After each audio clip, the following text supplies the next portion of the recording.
വിഴിഞ്ഞം അന്താരാഷ്ട്ര തുറമുഖത്തിന്റെ സാധ്യതകൾ പൂർണ്ണമായും പ്രയോജനപ്പെടുത്തി കേരളത്തെ ആഗോള ലോജിസ്റ്റിക്സ് ഹബ്ബാക്കി മാറ്റാൻ മുഖ്യമന്ത്രി വി.ഡി. സതീശന്റെ ദീർഘവീക്ഷണത്തോടെയുള്ള നിർണായക നീക്കം. തുറമുഖ അനുബന്ധ വ്യവസായങ്ങൾക്ക് അതിവേഗം ഭൂമി ലഭ്യമാക്കാൻ നിലവിലുള്ള റവന്യൂ നിയമങ്ങളിൽ അടിയന്തര ഭേദഗതി വരുത്താൻ സർക്കാർ തീരുമാനമെടുത്തിരിക്കുകയാണ്.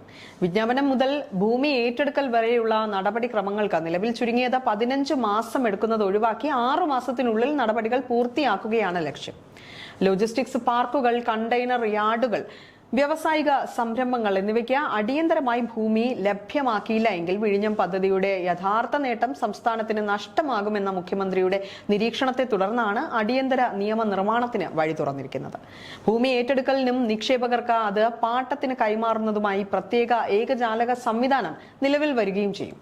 തോട്ടങ്ങളുടെ പ്ലാന്റേഷൻ പദവി നിലനിർത്തിക്കൊണ്ടു തന്നെ അതിൽ നിശ്ചിത വരുമാനം ഭൂമി കൃഷി ഭക്ഷ്യ സംസ്കരണ യൂണിറ്റുകൾക്കായി ഉപയോഗിക്കാൻ അനുമതി നൽകുന്ന വ്യവസ്ഥകൾ ഭേദഗതിയിലുണ്ടാകും.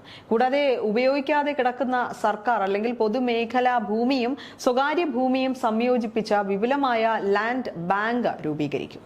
തുറമുഖ അധിഷ്ഠിത വ്യവസായങ്ങൾക്ക് കൂടുതൽ വർഷത്തേക്ക് ഉയർന്ന പാട്ട കാലാവധി നൽകാൻ നിയമപരമായ പരിരക്ഷ ഉറപ്പാക്കുകയും ചെയ്യും. വൻകിട നിക്ഷേപകർക്ക് സർക്കാർ നേരിട്ട് ഭൂമി ഏറ്റെടുത്ത് കൈമാറാനാണ് തീരുമാനമെടുത്തിരിക്കുന്നത്. കിൻഫ്ര, ഇൻകൽ എന്നിവയുടെ നേതൃത്വത്തിലാകും നടപടികൾ.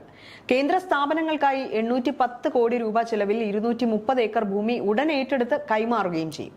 പട്ടയഭൂമിയും തോട്ടഭൂമിയും വ്യാവസായിക ആവശ്യങ്ങൾക്കായി പരിവർത്തനം ചെയ്യാനുള്ള വ്യക്തമായ മാർഗരേഖയും നിയമ ഭേദഗതിയിൽ ഉൾപ്പെടുത്തുന്നുണ്ട്. ഇതിന്റെ ഭാഗമായി ബാലരാമപുരം സ്പിന്നിംഗ് മില്ലിലെ 5 ഏക്കറിൽ കണ്ടെയ്നർ ഫ്രൈറ്റ് സ്റ്റേഷനും കേരള ഓട്ടോമൊബൈൽസിന്റെ 5 ഏക്കറിൽ MT കണ്ടെയ്നർ യാർഡും സജ്ജമാക്കും.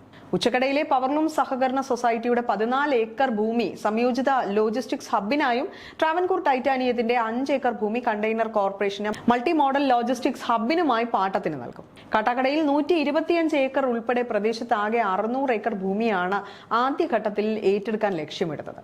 ലോജിസ്റ്റിക്സ് പാർക്കിനും വെയർ ഹൌസിനും കുറഞ്ഞത് 5 ഏക്കറും വ്യവസായ പാർക്കുകൾക്ക് 50 മുതൽ 100 ഏക്കർ വരെയുമാണ് ആവശ്യം.